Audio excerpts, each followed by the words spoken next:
Hello, good morning.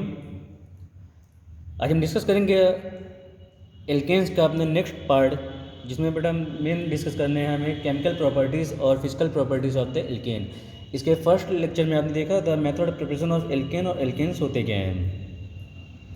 देखिए, अगर हम बेटा इसकी फिजिकल प्रॉपर्टीज़ की बात करते हैं तो इसको आप किसी बुक से भी पढ़ सकते हैं। मैं इसको डिस्कस कर दूँ थोड़ा सा यहाँ पे। बाकी अब प्रॉपर्टीज़ क्या है, फिजिकल प्रॉपर्टी किसी बुक से आप पढ़ सकते हो। जनरली ये देखा गया कि जो स्टार्टिंग के एल्केन्स होते हैं, यानी generally carbon number 1 to carbon number 4 तक देखा जाए तो सब गैस के फॉर्म में होते हैं। और अगर कार्बन 5 से कार्बन 17 तक की बात करें, इसके जितने भी एल्केन्स होंगे सब लिक्विड फॉर्म में होते हैं। और हम कार्बन नंबर 17 से एबव ले जाते हैं तो सब सॉलिड के फॉर्म में होते हैं। तो इसका फिजिकल नेचर हो गया कि गैस के फॉर्म में भी रहते हैं और लिक्विड के फॉर्म में भी रहते हैं और साथ में सॉलिड फॉर्म में भी रहते हैं। डिपेंड करता है नंबर ऑफ़ कार्बन उसमें है कितने हैं। अगर इसमें बॉइलिंग पॉइंट की बात करते हैं, ठीक है, तो ये देखा गया है कि जैसे जैसे एल्केन्स का मॉलिकुलर मास बढ़ता है उसका बॉइलिंग पॉइंट हमेशा क्या होता है, बढ़ता है। ठीक है, क्योंकि जैसे जैसे बेटा मॉलिकुलर मास बढ़ता है उसका वैसे वैसे उसमें वंडर वॉल फोर्स भी क्या होता है, बढ़ता है। और वंडर वॉल फोर्स बढ़ने की वजह से फोर्स ऑफ अट्रैक्शन ज़्यादा होता है, जिसकी वजह से बॉइलिंग पॉइंट क्या होता है, इंक्रीज होता है। ठीक है, अगर मेल्टिंग पॉइंट की बात करें सेम ऑर्डर है कि जैसे जैसे हम मॉलिकुलर मास बढ़ेगा वैसे वैसे उस एल्केन्स की मेल्टिंग पॉइंट भी क्या होगी, बढ़ती जाएगी। और बेटा डेंसिटी की बात भी कर लें तो अगर मॉलिकुलर मास ज़्यादा है तो डेंसिटी भी क्या होगा, ज़्यादा ही होगा। ये इसकी थी फिजिकल प्रॉपर्टीज़। आगे हम डिस्कस करते थे केमिकल प्रॉपर्टीज। इसकी रिएक्शंस कौन कौन से हैं। पहला इसका रिएक्शन है इसमें जो दिया जा रहा है, कंबजन।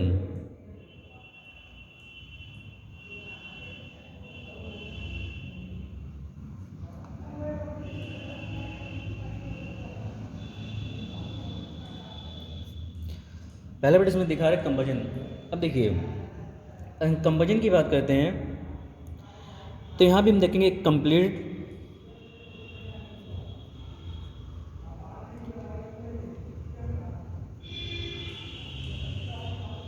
कंप्लीट कंबजन और दूसरा इसमें देखेंगे हम इनकम्प्लीट कंबजन।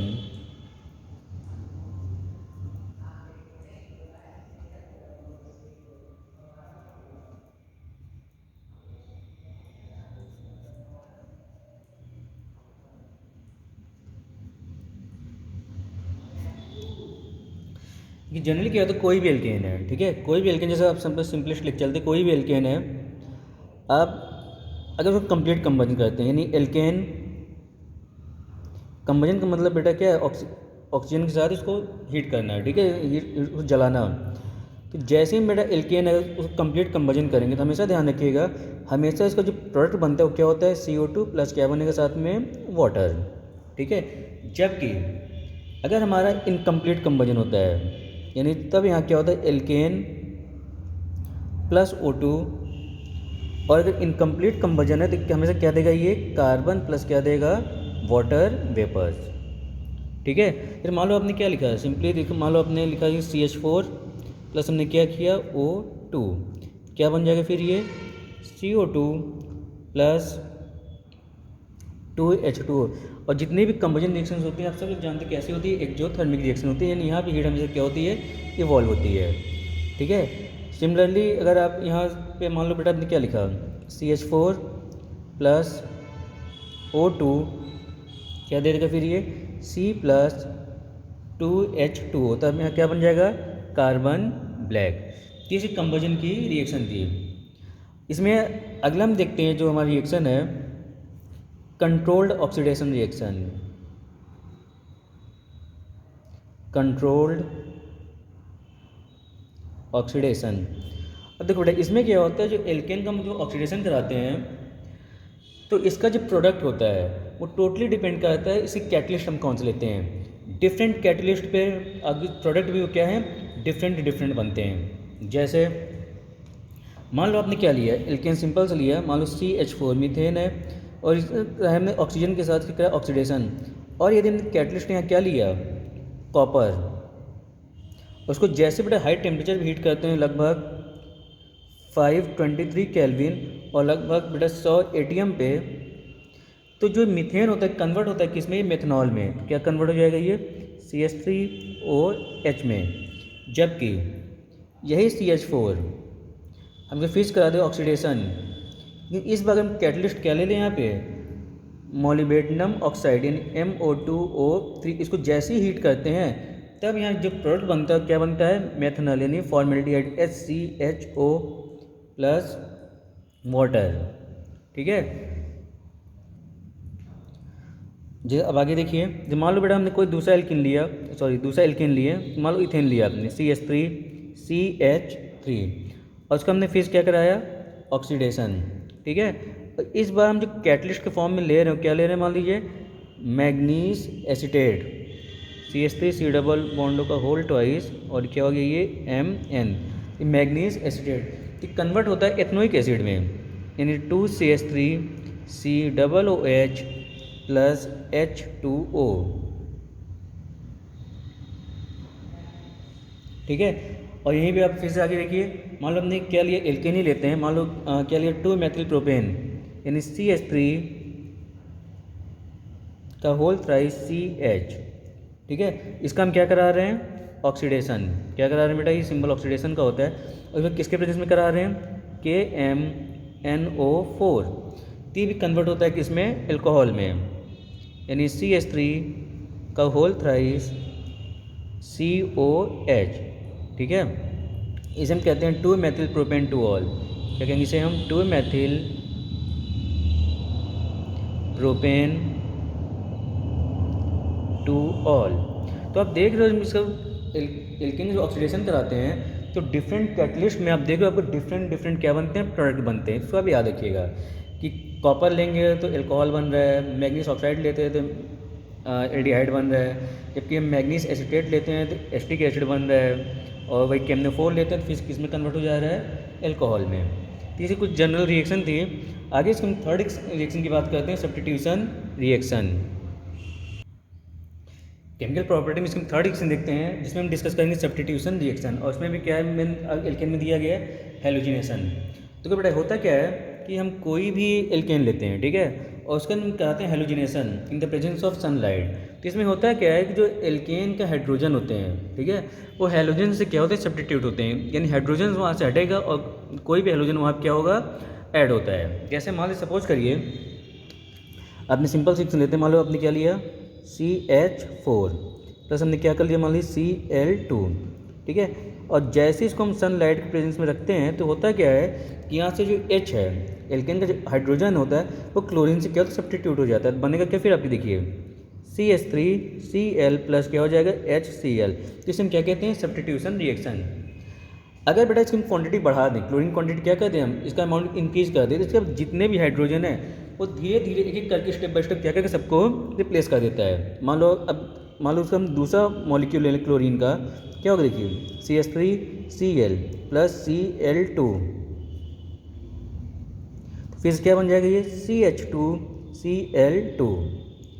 अब CH2Cl2 प्लस Cl2, अब फिर इसका हाइड्रोजन रिप्लेस करेगा तो CHCl3 प्लस क्या हो जाएगा HCl। इसे हम क्या कहते हैं, क्लोरोफॉर्म। क्या बोला जाता है, क्लोरोफॉर्म। जबकि अभी भी इसके बाद एक हाइड्रोजन बचा हुआ है, देखिए क्या होगा CHCl3 प्लस मान लो आपने क्या किया Cl2। अब किस में कन्वर्ट हो जाएगा फिर से ये CCl4 प्लस HCl। तो आप देख रहे हो इसमें जितने भी एल्केन्स होते हैं इसमें स्टेप बाय स्टेप करके सारे हाइड्रोजन क्या होते हैं, हेलोजन से सब्स्टिट्यूट हो जाते हैं। ठीक है, ये तो मान लो एक बेटा सिंपल सिमेट्रिकल एल्केन था। मान लो आपने क्या लिया, सपोज करिए CH3CH3, ये तो इथेन हो गया, तो इसका आपने क्या किया Cl2।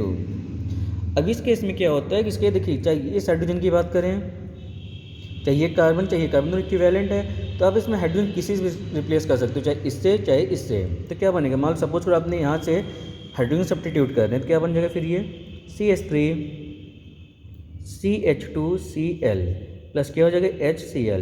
यानी बेटा इसकी क्वांटिटी फिर से हम बढ़ा दें तो एक कॉमन हो जाएगी, यानी जितने हाइड्रोजन क्या धीरे धीरे रिप्लेस करता जाएगा। ठीक है, ये तो बात सही है। लेकिन अगर हमारा एल्केन अनसिमेट्रिकल हो जाए, मान लो आपने बेटा क्या ले लिया CH3CH2 और फिर CH3 प्लस Cl2।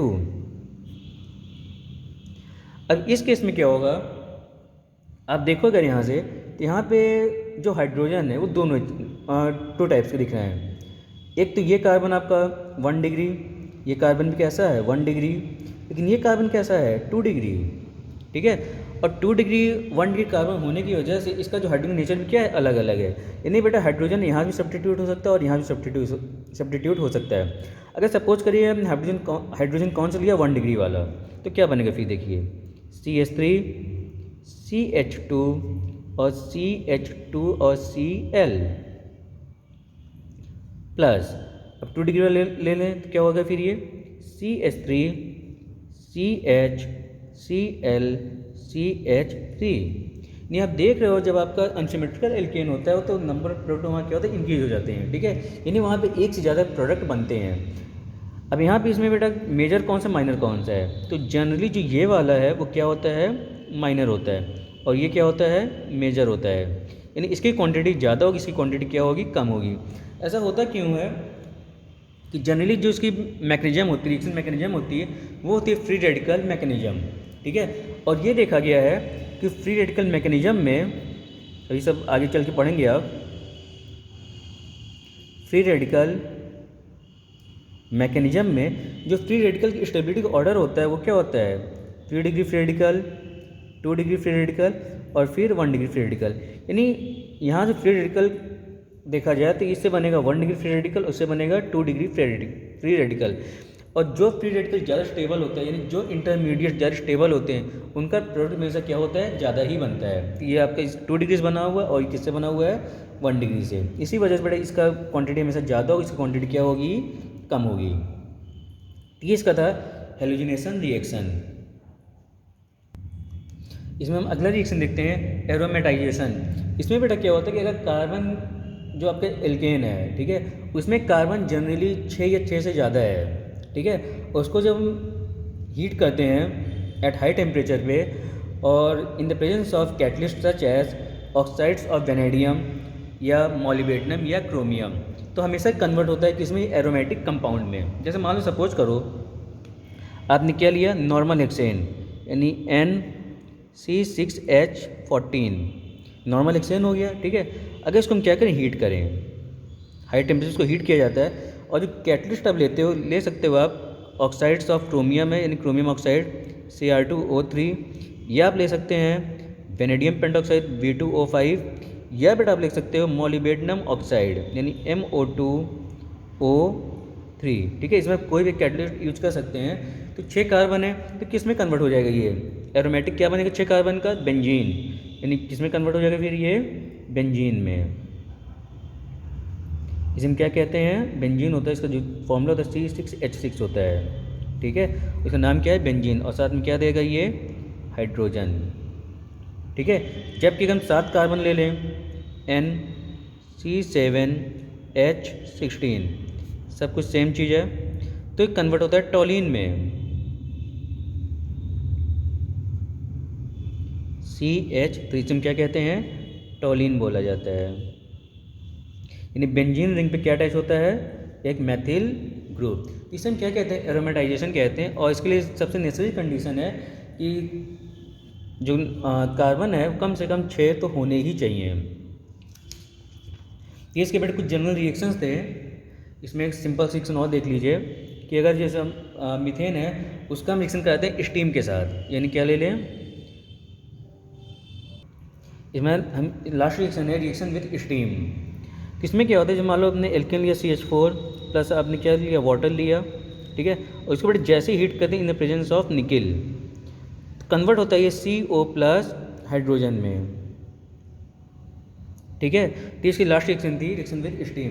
बाकी इसमें इसका एल्केन से यूजेज क्या बुक से पढ़ लीजिएगा। और उसमें एक छोटा टॉपिक होता है पायरोलिसिस, वो सब किसी बुक से आप रीड कर सकते हो, थ्योरेटिकल पोर्शन है वो।